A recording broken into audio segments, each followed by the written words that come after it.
الحمد لله رب العالمين، والصلاة والسلام أتمان الأكملان على سيد الأنبياء والمرسلين سيدنا ونبينا محمد وعلى آله وأصحابه أجمعين. أما بعد، السلام عليكم ورحمة الله وبركاته. بإذن الله سبحانه وتعالى این حلقه سومین از آموزش کلمه توحید لا اله الا الله می باشد و ان شاء الله سبحانه و تعالی در این حلقه سوم معنای کلمه لا اله الا الله را به شما بیان خواهیم کرد. در حقیقت کلمه لا اله الا الله معنی بزرگ دارد. به شما در حلقه اول و دوم معلوم گشت که این کلمه توحید لا اله الا الله چی درجه دارد، چی مکانت دارد و چی فضیلت دارد.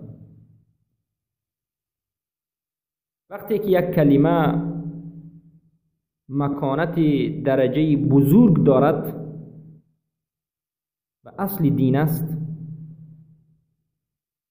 و آفرینیش تمام این مخلوقات به خاطر همین کلمه پیدا شده است و فضیلت های بی نهایت زیاد دارد، پس همه این تعلق به معنای همین کلمه هست. بارک الله فیکم. علما می گویند کسی خواهد که کلمه لا اله الا الله را بفهمد، نیست معبودی بر حق بجز الله را بفهمد، باید اولا اعراب این کلمه را بفهمد. اعراب این به زبان عربی است، به تاجیکی قاعده عربی یا قاعده گذاری ادبیاتی عرب را نسبت این کلمه داند. حتی به زبان روسی میگن گراماتیک این کلمه را بداند. وقتی که قاعده نحوی و قاعده آموزش عربی فهمیده می شود، معنای این کلمه درست و صحیح بیان می گردد. پس فهم معنای درست توقف بر فهمیش اعراب این جمله می باشد. علما رحمهم الله تعالی به نهایت اهتمام سخت را در اعراب این کلمه، این جمله لا اله الا الله ذکر کردند. گفتند لا اله الا الله که حرفی لا یعنی نیست.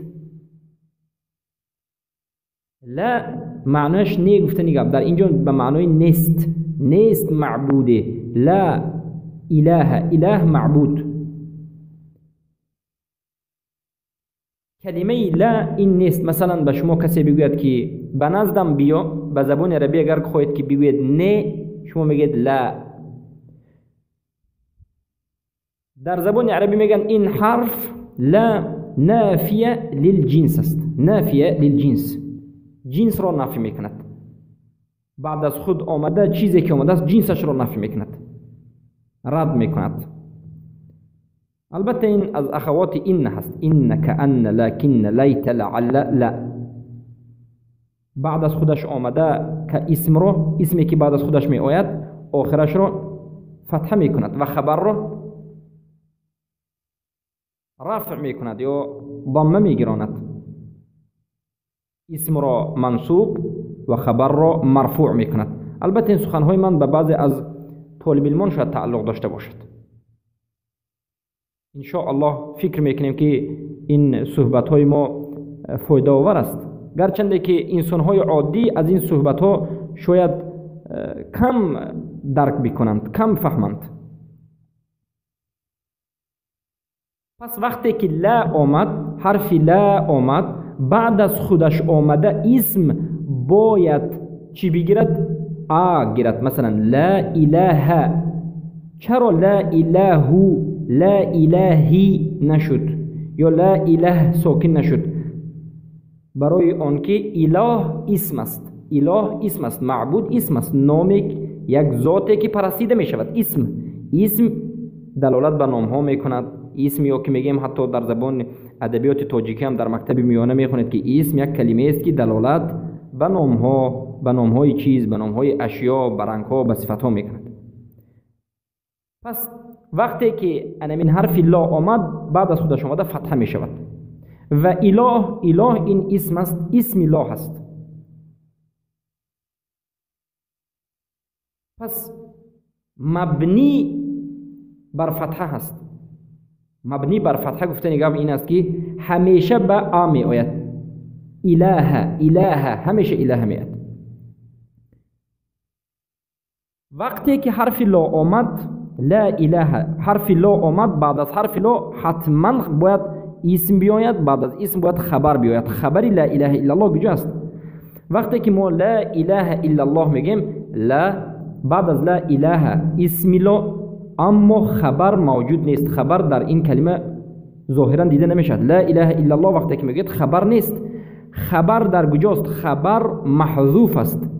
محذوف پنهان، یعنی حذف کرده شده است، پنهان است، تقدیرا حق. یعنی لا اله الحق الا الله. معناش این است که ای لا اله حق، یعنی لا اله حق الا الله. معنای لا اله الا الله ببینید چی شد؟ نیست معبودی بر حق. اگر این خبر را شما نگوید، معنای لا اله الا الله این میشد که نیست معبود بجز الله. برای همین بعضی از دعوتگرانی که علم از توحید ندارند، دعوتگرانی که با منهج اهل سنت و الجماعت یا که نخواندن یا که عموما تقصیر و کمبودی در فهم این مسائل دارند، معنای لا اله الا الله را میگویند نیست معبود بجز الله. اینها ترجمه تحت اللفظی میکنند، از گراماتیک، از قاعده نحوی بیخبرند. علما میگویند این چنین معنی دادن لا اله الا الله خطا است. شما بگید که نیست معبود بجز الله، اگر بگید خطا است. چرا که شما یک کلمه رو در اینجا پرتافته ایستادید. خبری اساسی، خبری لا، حرف لایی که آمد در اولی لا اله الا الله، لا که آمد، بعد از این اسم و خبر حتما بیاید. اما در اینجا خبرش محذوف است، حذف کرده شده است، در تقدیر هست. این قاعده زبان عربی همچنین است. معنیش این است که لا اله الحق الا الله. به زبان تاجیکی می شود نیست معبود بر حق بجز الله. همین وقتی که بر حق را نگفتید، بسیار خطاگی ها و مشکلات ها و فهم های بدعتی پیدا می شود. بارک الله فیکم. انا این یک قسمی لا اله الا الله، لا اله الحق. نیست، لا نیست اله معبودی، یعنی ذاتی که پرستیده می شود. معبود یک ذاتی که پرستیده می شود، یعنی الله. نیست معبودی یک چیزی که پرستیده می شود، ذاتی که پرستیده می شود. الحق، حق. چرا حق؟ برای آنکه معبودان به حق زیاد هستند. امروز علما میگن در هندوستان زیاده از صدها دین وجود دارد. حتی علما ذکر میکنن زیاده از 1000 دین وجود دارد. همه شما شاید فیلم های هندی را دیده باشید، خصوصا امروز. سبحان الله، این یک آفت است که فرزند مسلمان از فیلم هندی همیشه مشاهده می نماید. در سرشوی فیل را نشان می دهند، گاو را نشان می دهند که پرستیده می شود و قبیله های دارد که خر را می پرستد، موش را می پرستد. مرحمت به اینترنت داخل شوید و ببینید که مردم چگونه موش را میپرستند. در هندوستان یک معبد موش وجود دارد که در درونش هزارها موش زندگی میکند. موش که مردم میروند به این موش ها شیر میدهند، به اینها سجده میکنند. سبحان الله. قبیله از قبیله های هند شیر را، دیگرش پلنگ را، دیگرش آلت مرد را، دیگرش آلت فرج زن را میپرستد. این چنین جهالت سبحان الله زیاد شده است. عموما اهل بت پرست وطن امروز زیاد است. پس همه اونها چیزی که میپرستند این را اله میگویند، معبود مینامند. سنگ را پرستند هم اله مینامند. برای این وقتی که شما گفتید که نیست معبود، در این دنیا یگان معبود نیست، اگر گوید یک مشرک می آید و میگوید که چرا نیست، معبود هست. انا این فیل معبودی من، انا این گاو معبودی من. چه خیلی که هندی ها گاو میپرستند. برای همین در نزد اونها گاو مقدس ترین چیز است. سجده به این گاو میکنند، عبادت به گاو میکنند. اعوذ بالله من ذلك و الحمد لله الذي هدانا لهذا وما كنا لنهتدي لولا ان هدانا الله. الله را حمد و شکر و ستایش میکنیم که ما بندگانش را هدایت کرده است، هدایت نموده است. اگر الله ما را هدایت نمی کرد در حقیقت خار و ذلیل و گمراه بودیم. الحمد لله علی نعمت الاسلام. الله را شکر به این نعمت اسلام که به ما هدیه کرده است و توفیق به هدایت نموده است. پس برادران و خواهران عزیزم، وقتی که شما خبری لا را، یعنی لا اله الحق را نگفتید، یک انسان میتواند به شما اعتراض بگیرد، بگوید که اله هست در این دنیا غیر از اله شما، غیر از معبود شما دیگر معبود هم هست. ما میگویم که بله، غیر از معبود ما، غیر از الله دیگر الهی که در این دنیا میبینید وجود دارد. اله شما قبر است، اله شما سنگ است، اله شما خر است، اله شما گاو است، اله شما فیل هست و هیکل و دیگر چیزها هست. اما همه الهانتون این باطل است بجز الله سبحانه و تعالی. اله یگانه، معبود یگانه برحق، یعنی حقیقی، آنی که حقی پرستیش دارد، پرستیده شونده، این الله است. دیگر معبودی برحق وجود ندارد. این الله است که زمین و آسمان را خلق کرده است و تمام چیزهایی که در این دنیا وجود دارد خلق کرده است. و این معبودانی که شما مشرکان پرستیش میکنید این هم الله خلق کرده است.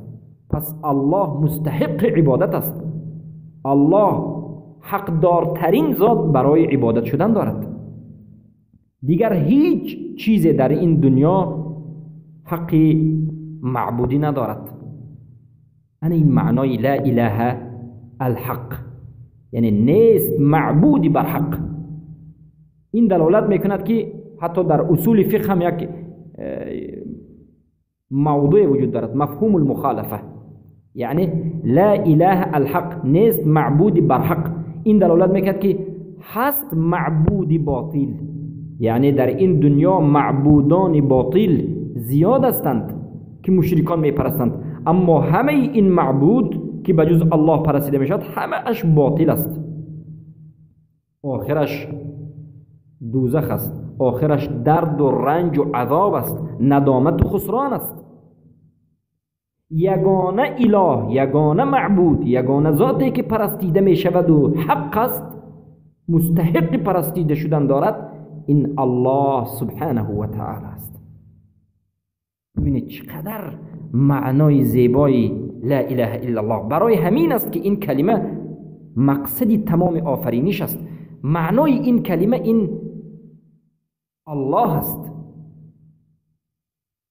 این کلمه دلالت میکند که الله یگانه رب، یگانه معبودی بر حق و دیگر همه باطل است. انا همین معنای لا اله الا الله است. پس الا الله، الا این استثناء، یعنی بجز. وقتی که الا می آید به زبان تاجیکی مگر، مثلا مگر الله، نیست معبودی بر حق مگر الله، بجز الله، غیر از الله. همه اش معنای درست است. لا اله الحق الا الله، نیست معبودی برحق بجز الله، مگر الله، بغیر الله دیگه همه معبودان باطلند. همه این معناها درست است. الا الله استثناء من الخبر المرفوع. الا الله ركن لا اله الا الله، لا اله الحق الا الله.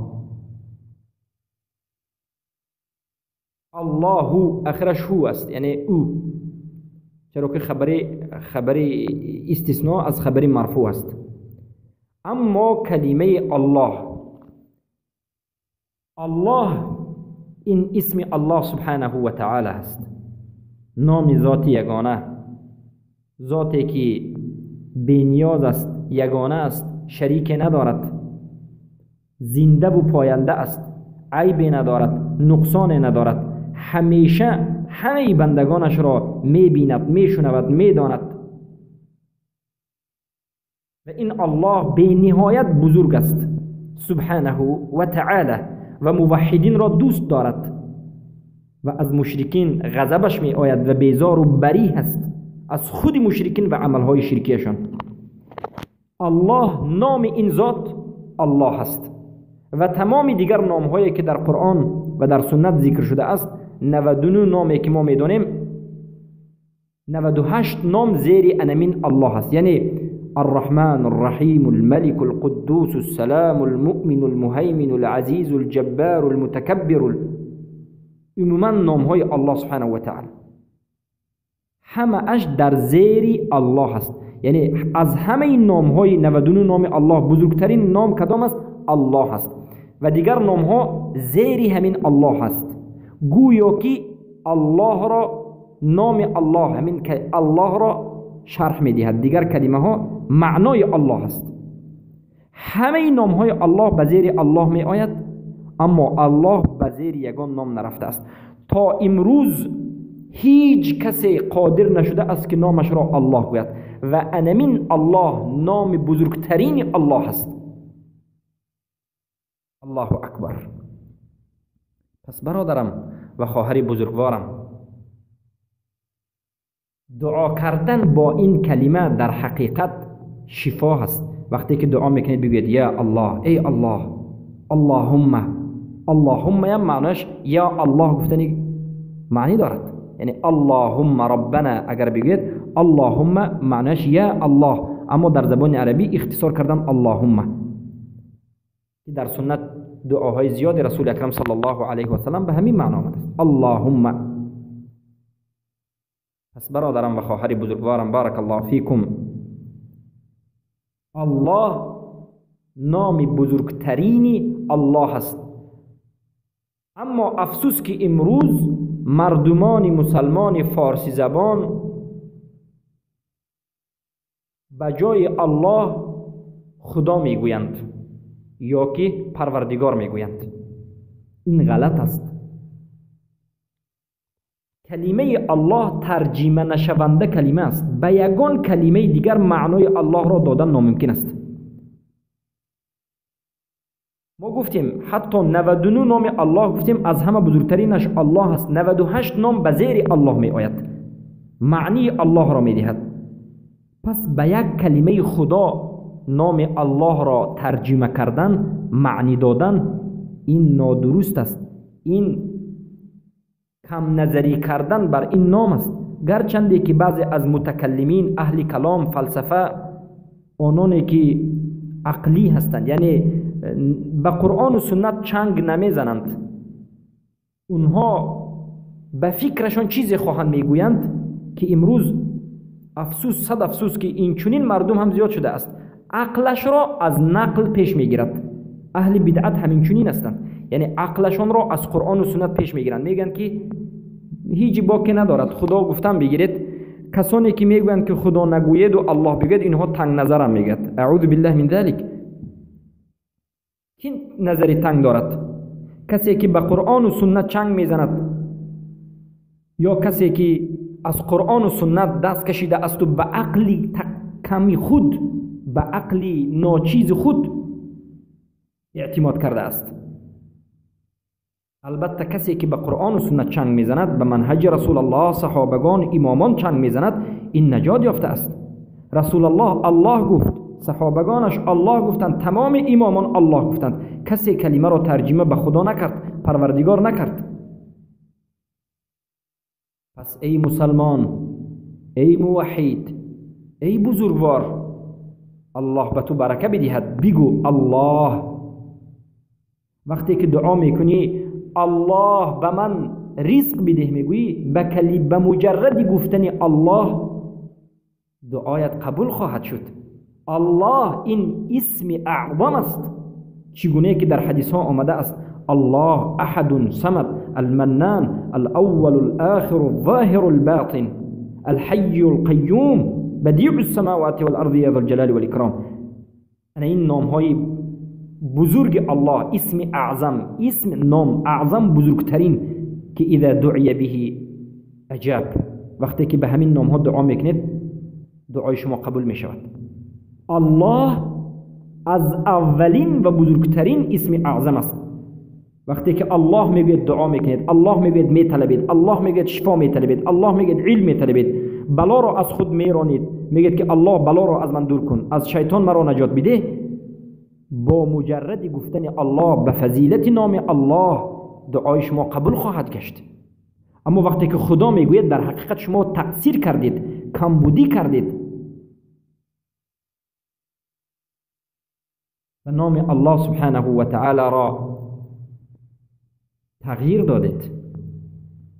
علما میگن الحاد فی اسماء الله، الحاد در نام های الله همین است که معنی داد به غیر معنایش بکنید، یا که پروردگار گفتن. پس این بهترین و افضلترین راه برای مسلمان است که الله را الله بگوید. بارک الله فیکم. سوال اینجاست که کلمه الله آیا مشتق است یا که غیر مشتق؟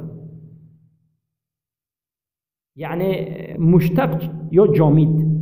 یعنی کلمه که الله آیا از دیگر کلمه گرفته شده است، پیدا شده است، ریشه دارد یا ندارد؟ جامد کلمه که ریشه ندارد، خودش هست و ریشه ندارد. البته در این مسئله در اهل سنت و الجماعت علما به دو قسم تقسیم میشن. میگن اسم جلاله، اسم الجلاله، یعنی اسم الله را اسم الجلاله میگن.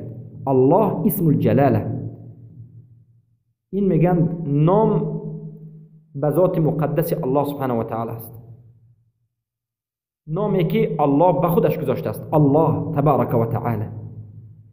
و میگن این نام لفظ جامد است، یعنی لفظ خشک است، مشتق نیست، از دیگر کلمه گرفته نشده است. الله همین نام را گذاشته است به خودش. قول دوم این است که الله این کلمه مشتق است، یعنی از دیگر کلمه گرفته شده است، از کلمه اله، معبود، از معبود الله گرفته شده است.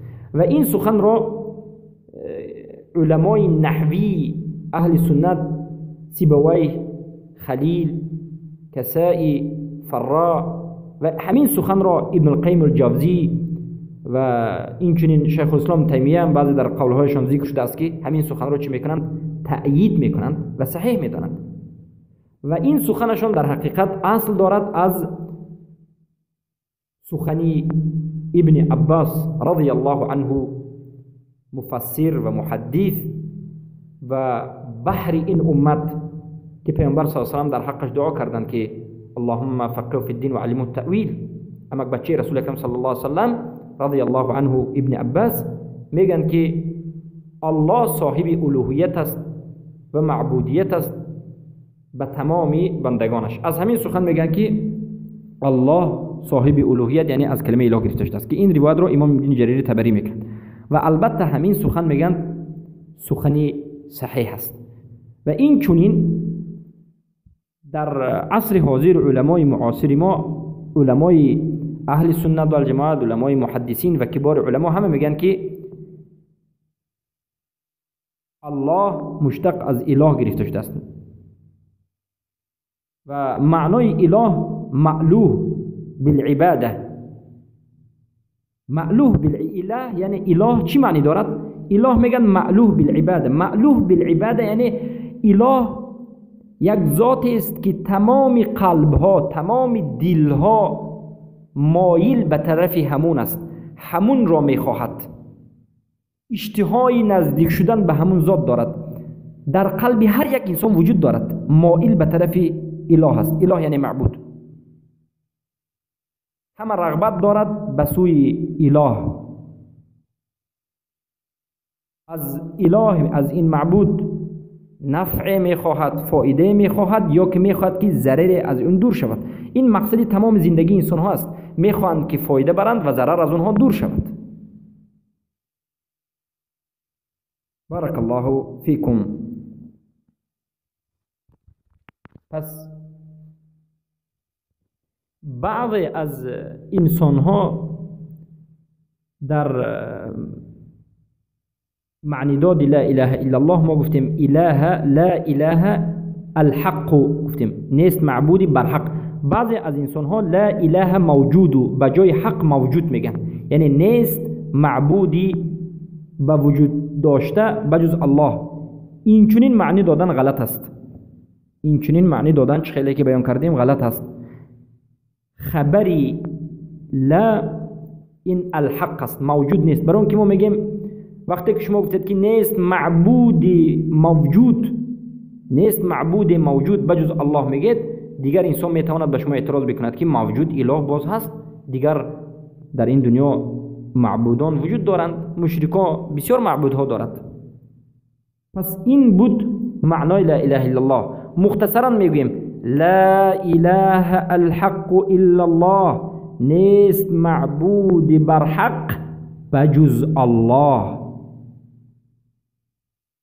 و محمد بنده الله و رسول الله هم که انشاءالله در حلقه های دیگر بیان میکنیم. جزء دومی این کلمه را ان محمد رسول الله را در حلقه های دیگر بیان میکنیم. پس این معنای لا اله الا الله است و در حقیقت معنای بزرگ دارد و یگانگی الله سبحانه و تعالی را میفهماند و بیان میکند. ببینید مقصد دین این یگانه عبادت کردن الله است. همین مقصد دین است و الله سبحانه و تعالی از من شما همین را میخواد. بارک الله فیکم. پس این معنای کلمه لا اله الا الله بود. این کلمه لا اله الا الله همان وقت به صاحبش، به گوینده اش منفعت می بخشد که این کلمه را به زبانش بگوید، معنایش را فهمد. اما کسی که معنای لا اله الا الله را نمیفهمد این کلمه به وی هیچ فایده ندارد. لا اله الا الله بگوید به مانند یک کلمه انگلیسی بگوید. منم به شما دو سه کلمه انگلیسی میتوانم بگویم اما معنیش را نمیفهمم، چی لازم است؟ از این کلمه هیچ فایده نیست. این چنین کسی که کلمه لا اله الا الله را میگوید معنیش را هیچ نمیفهمد، به صاحبش، به گوینده اش فایده ندارد. یعنی به زبان بگوید، معنیش را اعتقاد بکند، بفهمد اعتقاد بکند، به قلبش، به قلب باید قبول بکند و به مقتضا و طلبات لا اله الا الله عملا به جسمش اجرا نماید، عمل بکند. یعنی همه این چیزها به وجود آمدن سه چیز، یعنی همان وقت یعنی کلمه لا اله الا الله به صاحبش فایده میبخشد که سه چیز به وجود آید. اولین چیز رکنهای لا اله الا الله را به جا بیاورد که بعد از کمی به شما بیان میکنیم، و به طاغوت کفر ورزد، یعنی به غیر الله به دیگر چیزها کفر ورزد، کافر شود، به دیگر چیزها رد نماید. کفر یعنی رد کردن، پوشیدن، غیر الله را رد بکند. دوم لا اله الا الله 7 شرط دارد، به همین 7 شرط عمل نماید. سوم شکننده از شکننده های لا اله الا الله را به جا نآورد. اگر همین سه چیز را به وجود آورد، مقصد به همین سه چیز عمل نماید، یک چیز را شکننده ها را ترک کند و به رکنش به شرط عمل، به شرط لا اله الا الله عمل نماید، در حقیقت این کلمه در این حالت به صاحبش منفعت می بخشد. بارک الله فیکم.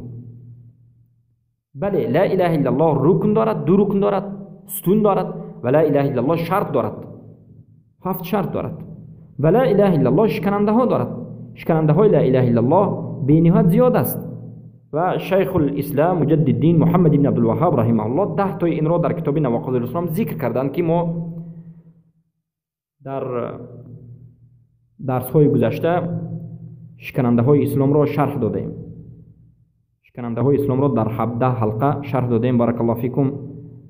کسی میخواهد حرکت بکند، کوشش بکند و این شکننده ها را تعلیم بگیرد تا که از این شکننده ها دور باشد. پس لا اله الا الله به نهایت معنای بزرگ دارد و به تمام جزئیات و قسم های دین دلالت میکند. مثلا لا اله الا الله کلمه توحید دلالت به توحید مطابقه میکند. علما میگن دلالت المطابقه، دلالت التضمن و دلالت الملازمه، التزام. دلالت المطابقه همین است که لا اله الا الله کاملا 100% دلالت به توحید الوهیت میکند، یعنی توحید یکتاپرستی الله، یگانه الله را پرستید. و انمین کلمه لا اله الا الله، جمله لا اله الا الله به ما توحید الوهیت را می آموزد، توحید الوهیت را می آموزد. لا اله الحق، نیست معبود بر حق. این دلالت میکند که لا اله الا الله این 100% آشکارا مطابقه به چی میکند؟ توحید الوهیت، یکتا پرستیدن الله سبحانه و تعالی. در حلقه های گذشته در اهمیت التوحید به شما معلوم گشت که توحید الوهیت چی است و این چنین دلالت به ایمان به الله و توحید ربوبیت و توحید صفات و این چنین دلالت ولا و برا میکند، اما تضمنا، یعنی در درون لا اله الا الله انا این چیزها هم در بر گرفته است. لا اله الا الله آشکارا توحید الوهیت را میکند، توحید المطابقه، دلالت المطابقه. و این چنین لا اله الا الله معنی زیادی را در بر میگیرد. در برگیرنده ایمان به الله است، دلالت به ایمان به الله میکند. در برگیرنده توحید ربوبیت است، در برگیرنده توحید صفات، اسماء و صفات است و در برگیرنده الولاء والبراء است، یعنی به خاطر الله دوستی کردن و عمل نمودن و به خاطر الله بد دیدن کافران و دشمنان دین و طاغوت و عمل نمودن. بارک الله فیکم. این دلالت تضمن است. اما دلالت ملازمه چیست؟ یعنی به تمام باقی مانده از رکنهای ایمان، رکنهای اسلام و دیگر باقی مانده از مسائلی که تعلق و اهمیت زیادی در اسلام دارد به اونها ملازمه، الزاما دلالت میکند. یعنی لا اله الا الله اساس مقصدش این توحید الوهیت است، مطابقه. برای اینکه توحید ربوبیت را هیچ کس انکار نمیکند، همه قبول دارد غیر از فرعون که قبول نکرد و وفات کرد. خودش را الله گفت، اعوذ بالله من ذلك، یعنی خودش را اله گفت، نه الله اله گفت، خودش را معبود گفت. اما توحید ربوبیت را تمام انسان ها قبول میکنند. همون مشرکانی که رسول اکرم صلی الله علیه و سلم کافرشان گفت، مشرکشان گفت، قتلشان کرد، ابو جهل، ابو لهب، عتبه و شیبه و ربیعه، همه اونها وقتی که سوال میکردید که به شما کی رزق میدهد، زمین و آسمان را کی میدارد، الله میگفت و ما یرزقکم من السماء فسیقولون الله و ما یدبر الامر فسیقولون الله. توحید ربوبیه یعنی در توحید آفرینیش الله خودش رزق میدهد، خودش زنده میکند، خودش میمیراند، خودش یگانه در آفرینیش است. این توحید ربوبیت. اما توحید الوهیت دلالت به عبادت میکند. بارک الله فیکم. پس اهل سنت و الجماعت میگویند که لا اله الا الله برای زنده کردن توحید الوهیت آمده است، برای زنده کردن توحید الوهیت آمده است. چرا که مردم از توحید ربوبیت با خبرند، اما در توحید الوهیت غلط میکنند، خطا میکنند و مشرک میشوند. قصداً یا که خطا یا که از سبب جهل یا تقلید و غیرها مشرک میشوند. پس بارک الله فیکم، این معنی داد اهل سنت و الجماعت است. تمام رسولان کتاب، یعنی پیامبر صلی الله علیه و سلم کتاب قرآن لا اله الا الله برای توحید الالوهیت نازل شده است. چرا که مردم در توحید ربوبیت مشکلی نداشتند، اما در توحید ربوبیت مشکلی داشتند که این انشاءالله در حلقه های آینده به شما ذکر کرده میشد. اما مخالفین اهل بدعت معنی لا اله الا الله را چگونه بیان میکنند؟ اولا اشعری ها، متکلمین اهل کلام، فلسفه و منطق و اهل کلام از اشعری ها و ماتریدی ها و معتزله ها و رافضه ها و غیر اینها از اهل کلام معنای لا اله الا الله را چی میگن؟ ببینید، لا قادر على الاختراع الا الله. ما گفتیم لا اله الحق الا الله، ای لا معبود حق الا الله، یگان معبودی بر حق بجز الله وجود ندارد. این سخن اهل سنت و جماعت است. اما سخن اهل بدعت، اهل کلام، اشاعره، اشعری ها، ماتریدی ها، معتزله ها، رافضه ها میگن که نیست قادر به وجود آورنده بجز الله، نیست قادر بر اختراع. اختراع یعنی یک چیزی که علی غیر مثال سابق، مثال سابق نداشت به وجود آورنده این چیز غیر از الله وجود ندارد. یعنی یک چیزی که اصلا وجود نداشت، مثال سابقش نیست، این چیز را بجز الله هیچ کس خلق کرده نمیتواند. معنی سخن اشعری ها، ماتریدی و معتزله، رافضه ها، اهل کلام، معنی سخنشان این توحید ربوبیت است. ببینید اهل سنت میگن که لا اله الا الله برای توحید الوهیت آمده است. این اهل کلام، اهل بدعت و ضلالت میگن که لا اله الا الله برای زنده کردن توحید ربوبیت آمده است. یعنی اونها معنی لا اله الا الله را به آفرینش میبرند، یعنی نیست رزق دهنده بجز الله، نیست آفرنده بجز الله، نیست اختراع کننده و پیدا کننده. اختراع کننده یعنی پیدا کننده. برای من علما میگن بدعت معناش اختراع، علی مثال غیر سابق هم گفتند. پس همه این معنایی که اهل بدعت میدهند معنای توحید الوهیت را نمیدهد، معنای توحید ربوبیت را میدهد. با گفته اینها اگر شما عبادت نکنید، شرک انجام دهید هم باقی ندارد. با گفته اینها تمام مشرکان زمان پیامبر صلی الله علیه و سلم مسلمان بودند. برای چی؟ برای که ابو لهب، ابو جهلی که قرآن اونها را کافر گفته است، پیامبر صلی الله علیه و اونها را کافر گفتند، در حالت شرک مردند. پیامبر صلی الله علیه و کشته اند، ابو جهل را معاذ معوذ کشته است. اونها اقرار میکردند که یگان اختراع کننده نیست بجز الله، یگان رزق دهنده نیست بجز الله، یگان مراننده نیست بجز الله، یگان زنده کننده نیست بجز الله. ابو جهل هم میگفت. مشکلی ابو جهل، ابو لهب در این بود که در حالت عبادت کردن الله شرک میکرد، بت را میپرستید و همین بت را هم خودش را الله یا اله نمیگفت، معبود نمیگفت، میگفت که این ما نعبدهم الا لیقربونا الی الله زلفا، ما این بت ها را نمیپرستیم مگر همین که به خاطر اینکه ما را به الله نزدیک کند، یعنی وسیله میگرفت. یا که این چنین میگن ولا رب الا الله، نیست یگان تربیت کننده یعنی نگاه دارنده امور بجز الله. پس به این مقصدشان، به این سخنشان اشعری ها، ماتریدی ها، معتزله، رافضه ها معنای لا اله الا الله تفسیر میکنند بر ربوبیت.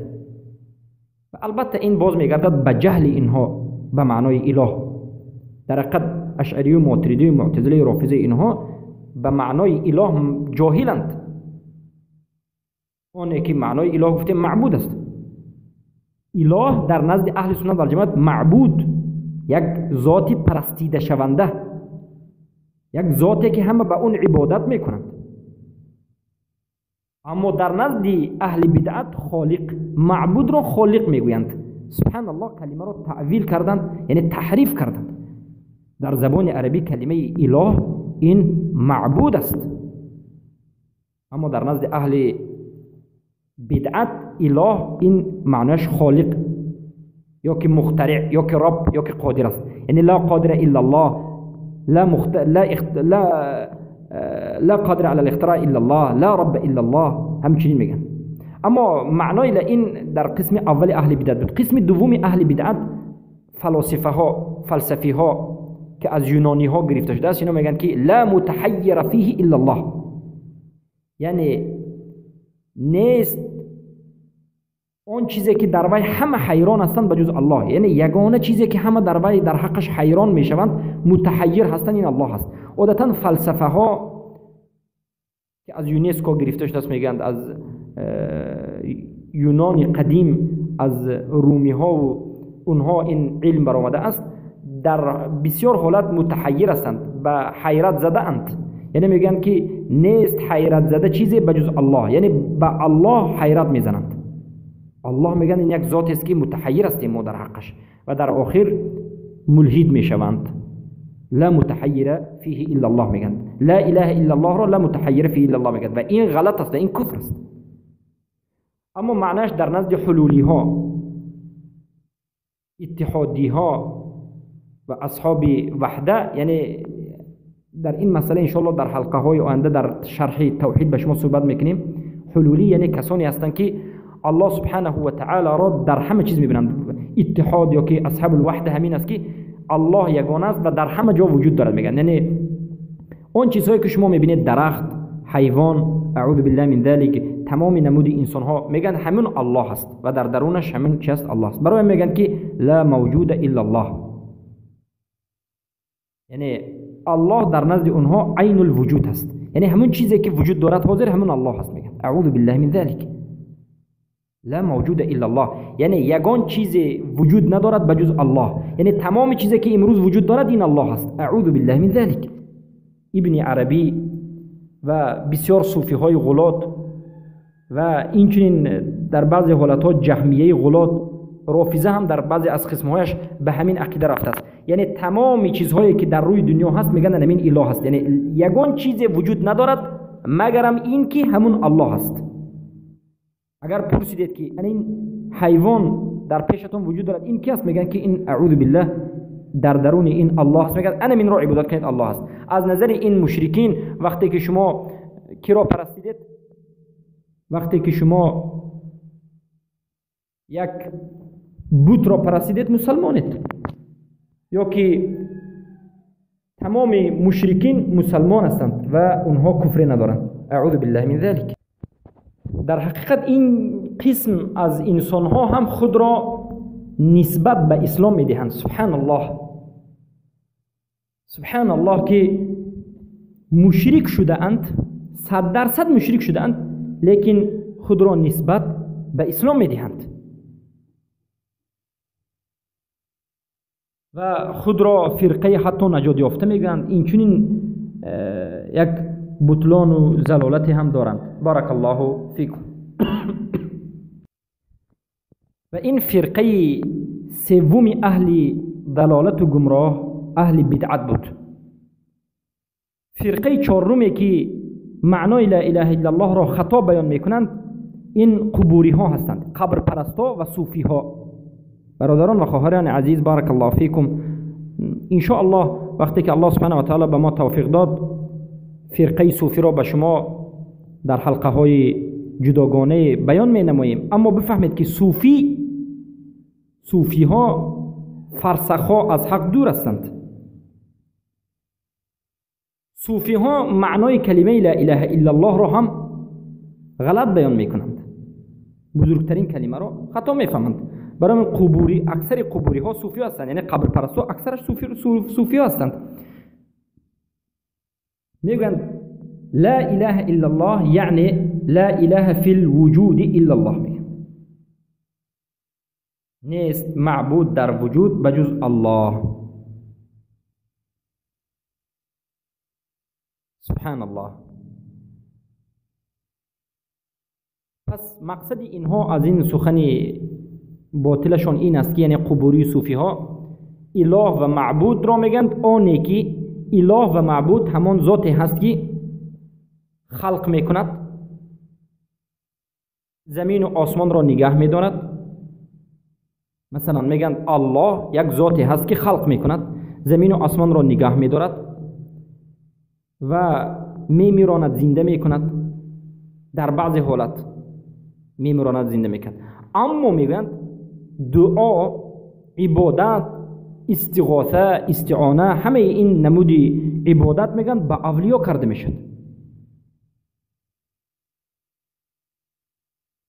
سبحان الله. حتی به خاطر این که لا اله الا الله را خطا فهمیدند، از سبب خطا فهمی لا اله الا الله، صوفی های قبوری ها گفتند اولیاها قدرت به نفع دارند، یعنی قدرت دارند که به شما فایده دهند. فایده یعنی به شما فرزند داشته باشید، فرزند میدهد، به شما رزق میدهد. این چنین اعوذ بالله من ذلک. و تدبیر کار شما، مشکلات شما رو حل میکند. اما میگن این از باب سبب است، نه از باب تأثیر. تأثیر از الله است میگن، اما سببی تمام نیکی ها این میگن اولیاء هستند. و میگن الله این اولیاء را قدرتمند کرده است، یعنی الله به اولیاء قدرت داده است، کرامت داده است که آنها چی بکنند؟ نفع، یعنی به مردم فایده رسانند. و به سبب خطا فهمی کلمه لا اله الا الله مشرک شدند و کافر شدند. بارک الله فیکم.